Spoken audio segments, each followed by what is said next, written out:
ABS-CBN News and Current Affairs. Panig sa katotohanan, panig sa bayan. Sa ulo ng mga nagbabagang balita, mga labi na mga sundalong namatay sa pagbagsak ng Nomad plane sa Cotabato, dinala na sa Maynila. Investigasyon para tukuyin ang dahilan ng pagbagsak ng trahedya, sinimulan na. Exclusive, isa sa bawat 10 Pinoy na nasa mga gimikan positibo sa HIV/AIDS base sa pag-aaral. Mga call center agent umalma sa sinasabing paglaganap ng HIV/AIDS sa kanilang profesyon.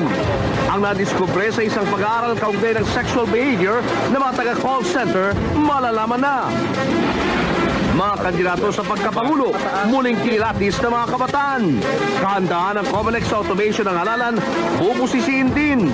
Ihatid namin ang latest sa Automation Forum live.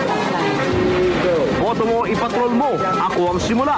Umarangkada sa Luzon, Visayas at Mindanao. Ang ating mga live report, tutukan. Unang batch ng mga Pinoy na lumikas mula sa Haiti, nakauwi na sa bansa.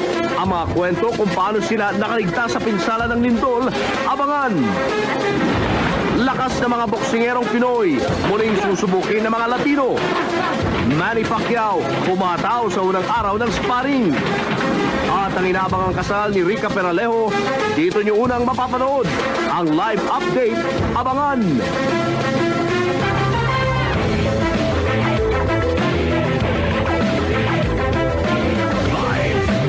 ABS-CBN News Center, Manila.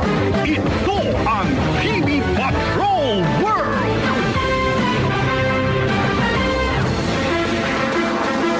Magandang gabi, Pilipinas! Kami ang mga patrol ng Pilipino. Nagbabalita at naglilingkod sa inyo saan man sa mundo.